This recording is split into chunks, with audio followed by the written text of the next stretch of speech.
Falar de saúde, a gente vai falar agora da síndrome de borderline. Você sabe do que se trata?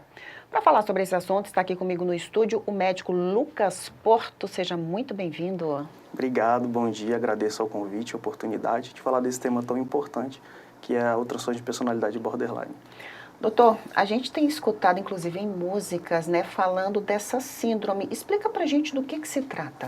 Então, o transtorno de personalidade borderline, Luciane, é um padrão, de instabilidade nas relações sociais, na autoimagem, é uma impulsividade dirigida a comportamentos autodestrutivos, bem como um sentimento de vazio crônico e um medo do abandono. É síndrome e transtorno é a mesma coisa? A gente pode tratar assim? Não, é um transtorno de personalidade. Não é necessariamente uma síndrome, Não, né? é um transtorno de personalidade. Então, só fazendo mesmo. essa correção, que eu falei síndrome, mas é um transtorno. Esse transtorno, doutor, quais os principais sinais e sintomas? Então, os principais sinais e sintomas do transtorno de personalidade borderline é essa impulsividade dirigida à autodestruição.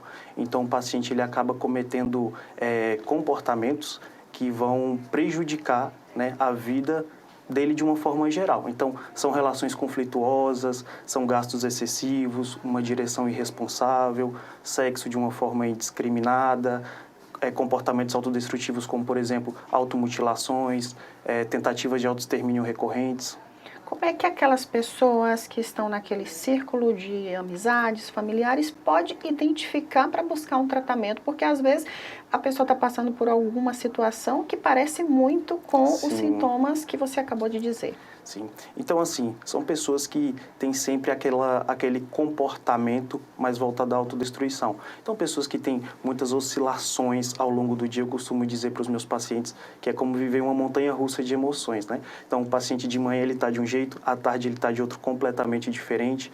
Quando tem uma negativa ou quando tem um medo do abandono ali, ele acaba se automutilando, acaba se isolando, acaba cometendo uma tentativa de autoextermínio.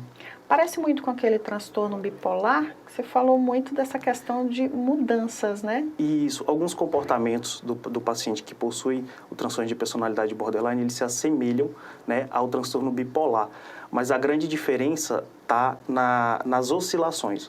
O bipolar, ele tem períodos, então são períodos, alguns meses ou semanas, em que ele está muito eufórico ou ele está depressivo. Já o borderline não, é um padrão, então é aquele paciente que a vida dele é marcada por essas oscilações. É um transtorno muito comum? É um transtorno comum, mais comum em mulheres, afeta mais as mulheres, mas em torno de 1 a 1,5% da população geral possui transtorno de personalidade borderline. É muita coisa. É muita coisa. E assim, quais as causas? Existe uma causa para isso?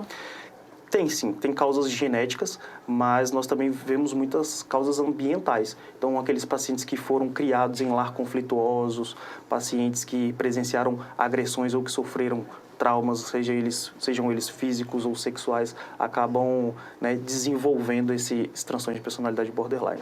A gente citou do transtorno de bipolaridade que tem uma semelhança em questão aos sintomas, mas existem outros transtornos que podem assemelhar essa questão dos sintomas? Sim, o próprio TDAH, pela impulsividade do paciente, transtornos ansiosos, transtornos depressivos, transtornos de conduta também. Aí tem que ir mesmo, a um médico especialista para identificar exatamente como é que deve ser feito o tratamento, né? Isso, é necessário ir ao médico, ao psiquiatra, fazer o diagnóstico, até para afastar possíveis diagnósticos diferenciais.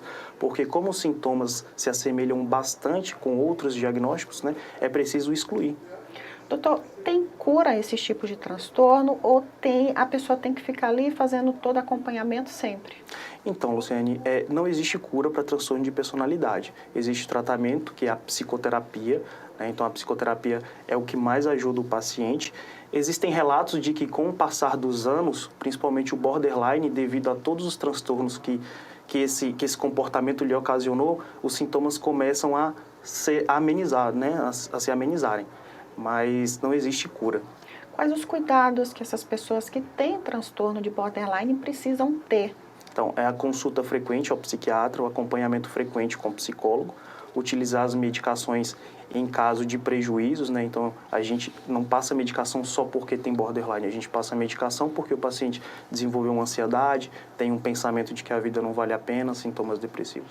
O que acontece se a pessoa não tratar, doutor? Então, o não tratar causa muitos prejuízos. Então, são relações conflituosas, os pacientes acabam perdendo grandes oportunidades na vida por conta desse padrão de impulsividade, de instabilidade, né? Mas a pessoa vive uma vida normal, né? Vive uma vida normal, mas marcada por muitos prejuízos. Certo, mas tem que fazer o tratamento, tem que ter todo esse cuidado. Com certeza. Queria muito agradecer a sua participação, muito bacana falar sobre esse assunto, esclarecer a população de Barreiras. Eu agradeço novamente o convite.